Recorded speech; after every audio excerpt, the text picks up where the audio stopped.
नमस्कार दोस्तों, मैं ज्योति और हिंद यूं के दफ्तर में आज मैं एक नई किताब के साथ आप सभी के सामने मौजूद हूं। इस किताब का नाम है रिटर्न टिकट। रिटर्न टिकट के लेखक रवि कुमार सिंह आज हमारे साथ बातचीत में मौजूद हैं। रवि कुमार सिंह उत्तर प्रदेश पुलिस में डीएसपी के पद पे कार्यरत हैं। तो आइए हम उनसे बातचीत करते हैं और जानते हैं इस किताब के बारे में। बहुत बहुत स्वागत है सर आपका। किताब का नाम रिटर्न टिकट है, तो यह नाम क्यों आपने मतलब इसके लिए सोचा, और उसके अलावा कि ये उपन्यास लिखने का सुझाव कब आया दिमाग में? ये मैम मैं 2017 में मैं ट्रेनी था सीतापुर में। ट्रेनी था, फील्ड पोस्टिंग में ट्रेनी था, तो मैं सीतापुर ज्वाइन किया। तो हम लोग का अटैचमेंट होता है, कुछ दिन का अटैचमेंट मेरा पुलिस ऑफिस में था। तो एसपी साहब ने एक दिन कहा कि तुम एक दिन परिवार परामर्श केंद्र में चले जाओ। तो मुझे अजीब लगा कि मतलब पुलिसिंग का ये कौन सा चेहरा है जिसमें परिवार परामर्श केंद्र है। मैं गया तो देखा कि सीतापुर जैसे जो कि मतलब एक देहात जिले में, और परिवारों की काउंसलिंग हो रही थी, पति पत्नी के बीच मसले थे। एक कोर्ट की गाइडलाइन है कि पति पत्नी के बीच जो भी मुकदमे होंगे तो पहले 3 महीने का एक कूलिंग पीरियड होना चाहिए, जिसमें उनके बीच एक काउंसलिंग हो ताकि परिवार फिर से आपस में सामंजस्य स्थापित कर सके जी।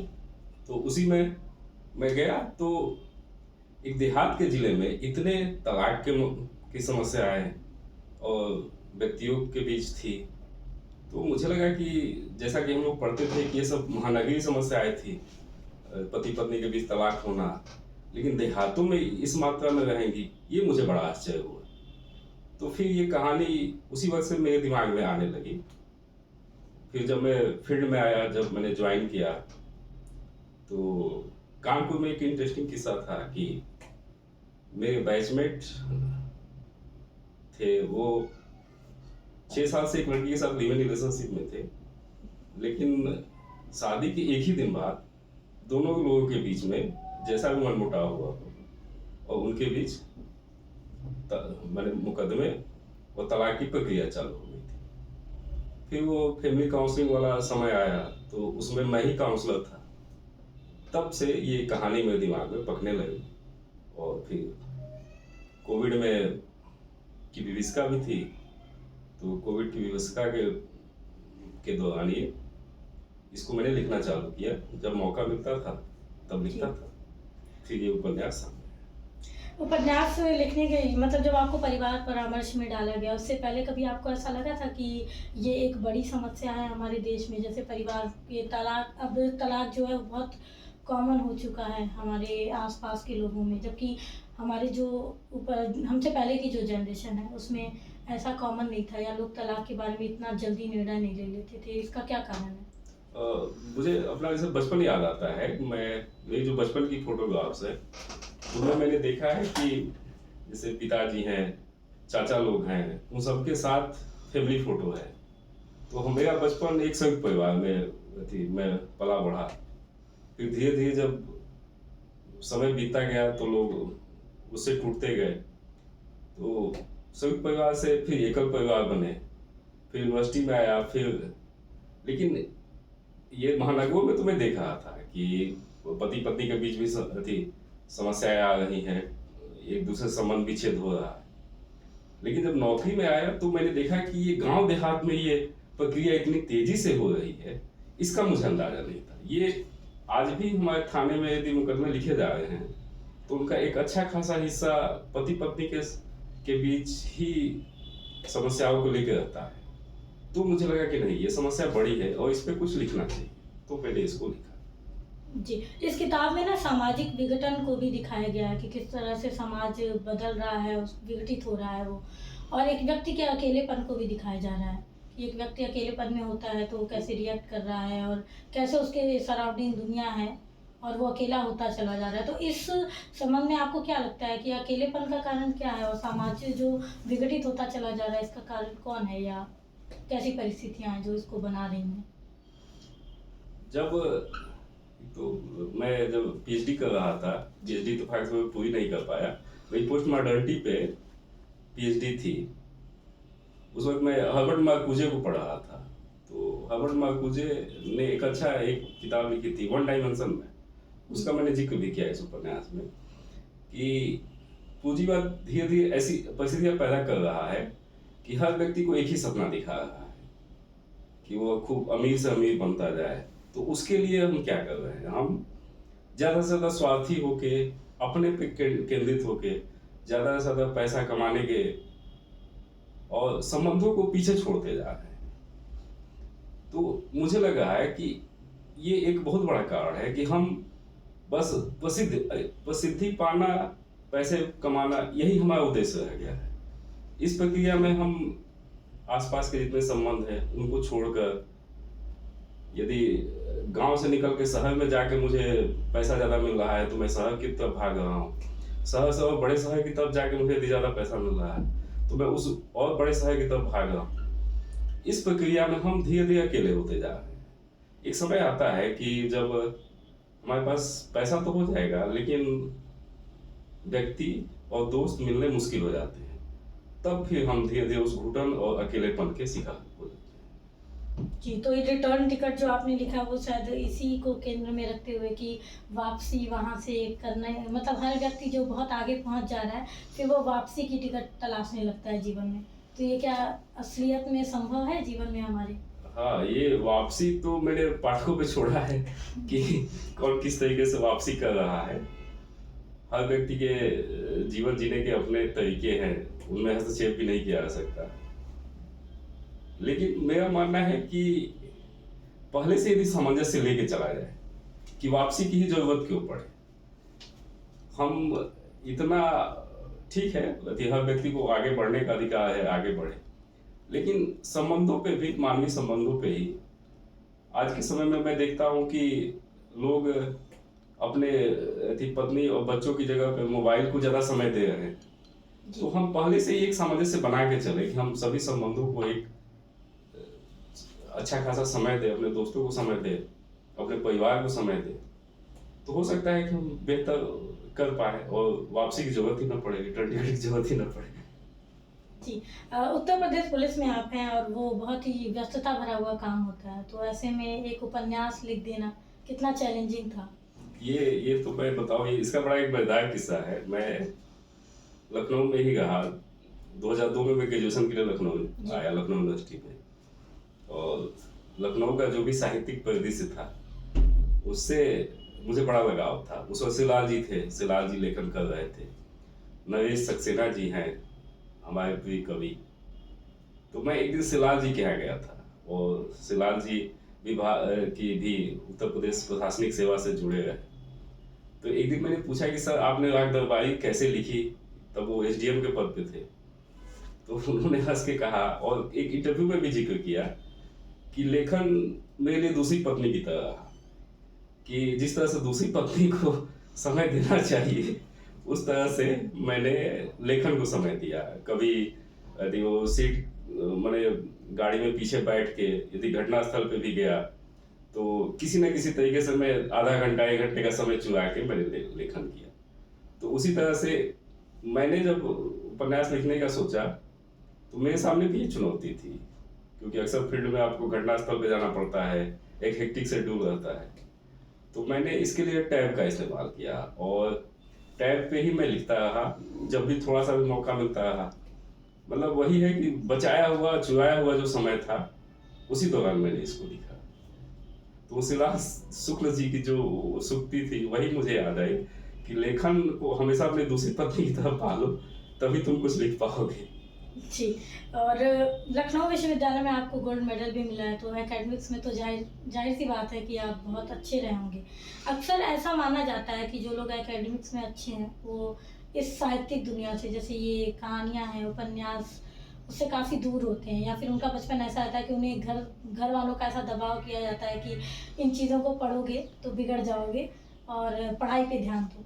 तो ऐसा क्या आपके साथ हुआ कभी?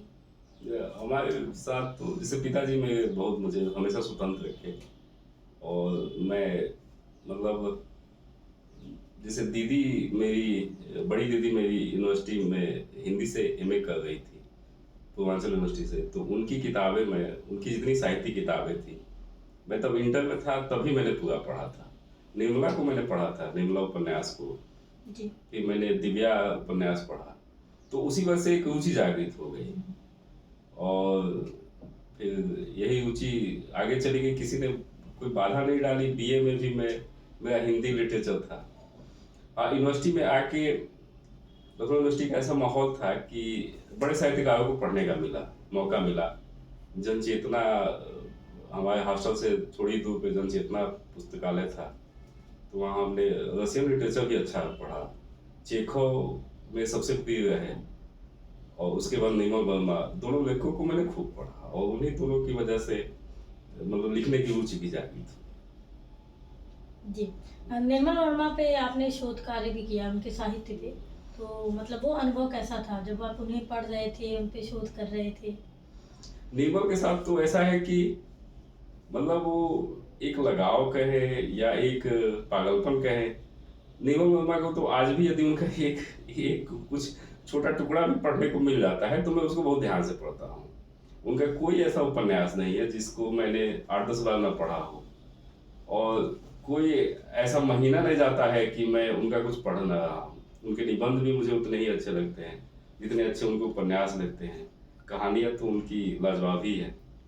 तो उनके उनके साहित्य पे काम करना मेरे लिए एक मतलब पीएचडी का काम या एमफिल का काम कम, वो एक आध्यात्मिक अनुभव रहता है।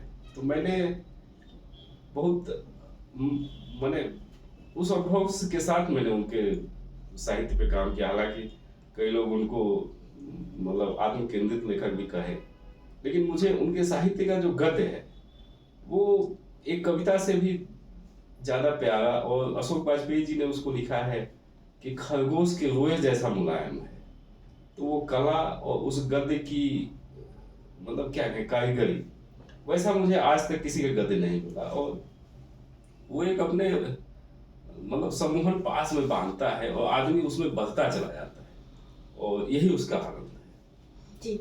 निर्मल वर्मा की अगर कोई किताब जो आप लोगों को कहना चाहें कि वो जरूर पढ़नी चाहिए, अगर लोगों ने नहीं पढ़ा है उनको, जिन लोगों ने? मुझे तो उनकी मतलब सारी किताबें एक से बढ़कर एक लगती हैं, लेकिन यदि सबसे प्रिय तो मुझे उनका कहना है तो वेदिन उपन्यास मुझे उनका बहुत अच्छा लगता है। उन्होंने जो अनुवाद के कार्य किए हैं, मतलब बेसिकली अनुवाद में भी जो वो लगता है कि वो ऐसा लगता है कि निर्मल वर्मा खुद ही लिख रहे हैं। जैसे रोमियो जूलियट और अंधेरा जो उपन्यास का उन्होंने अनुवाद किया था, उनके निबंध शताब्दी के ढलते वर्षों में, इस पे मेरा एमफिल का काम था जी। ये भी बहुत अच्छा है। अंतिम अरण्य उपन्यास उनका, ये भी मतलब बहुत प्यारा लगता है। मैं उनके साहित्य में मतलब अब मैं तो उनके सम्मोहन में रहता हूँ, तो जो उनका है वो सब बेहतर है। वापस उपन्यास पे आते हैं। रिटर्न टिकट का कोई किरदार जो आपके दिल के सबसे करीब था? रिटर्न टिकट का किरदार एक समय ऐसा है कि आदमी को उबल थोड़ा होती है, तो ऐसा तो सब नहीं थे, लेकिन वो भाव में करीब था कि एक समय आपको मतलब वो बिन्नी मुझे मतलब अपने सबसे करीब लगा, कि जो मतलब अपनी समस्याओं में जूझ रहा है और परिवार को बचाना भी चाह रहा है। अपने अपने काम से भी उसको थोड़ी सी रुचि पैदा हुई है, तो वो धीरे धीरे वो नहीं कहते हैं कि वो किसी तरह से अपने आप को खड़ा कर रहा है। तो बिन्नी मुझे मतलब वो लगता है कि मुझे अपने सबसे करीब लगता है। इस उपन्यास में अतीत है, एक मतलब अतीत भी चल रहा है और वर्तमान भी चल रहा है, और दोनों में एक द्वंद्व है कि क्या सही था और क्या मतलब क्या होना चाहिए, आगे क्या अपनाया जाना चाहिए या वापस लौटना चाहिए। उसका जो द्वंद्व है उसको किस तरीके से आपने मतलब निकाला या लिखा उसको? अतीत तो एक उम्र होती है, मैंने इसमें जिक्र भी किया है कि आप एक उम्र में जब जाते हैं तो आपको अपना अतीत, विशेषकर अपना बचपन बहुत प्यारा लगने लगता है। और खासकर जो किशोरावस्था के शुरुआती दिन होते हैं, जब आप खूब सारे दोस्तों के साथ घिरे रहते हैं, तो उसका एक अलग आनंद होता है। तो कभी कभी लगता है कि इसमें एक लाइन भी है कि क्या हम ही वो जीवन जी रहे थे या कोई और हमारी जगह जी रहा था। आज भी अपने किशोरावस्था के फोटोग्राफ्स देखिए और उस वक्त के अनुभव को आप स्मृतियों में लाए तो लगता है कि क्या सही में हम भी वो उतना तनाव मुक्त, मतलब एक तनाव मुक्त जीवन जी रहे थे। तो ऐसा लगता है कि हम सबके बीच में एक अतीत का सम्मोहन खिंचता रहता है और हम उससे उससे मुक्त नहीं हो पाते हैं और उसी की यादों के सहारे बाकी का जीवन हम लेके चल जाते हैं। जी। तो ये द्वंद्व तो मुझे लगता है कि सबके अंदर है। इसलिए मैंने उस उपन्यास में रेखांकित भी किया कि ये द्वंद्व चल रहा है और इसी द्वंद्व से हमको फिर अतीत वाला जीवन हम ला पाएंगे कि नहीं, इसी को तलाशना, मैंने उसी सुख को, अतीत के ही सुख को तलाशना हमारे जीवन का एक मतलब उद्देश्य हो जाए, तो हम उसी के लिए प्रयास करते हैं। आपसे बातचीत करके बहुत अच्छा लगा और आशा है कि ये किताब बहुत लोगों को पसंद आएगी, लोग उस पर प्रतिक्रिया देंगे। रिटर्न टिकट अमेजॉन और फ्लिपकार्ट पे उपलब्ध है, तो आप वहाँ से जाके इसे ऑर्डर कर सकते हैं और अगर किताब खरीद रहे हैं तो उस पर प्लीज़ प्रतिक्रिया दीजिए। इससे लेखक को और प्रकाशक दोनों को ही एक अच्छी प्रेरणा मिलती है ऐसी ही और किताबों को आगे ले आने की।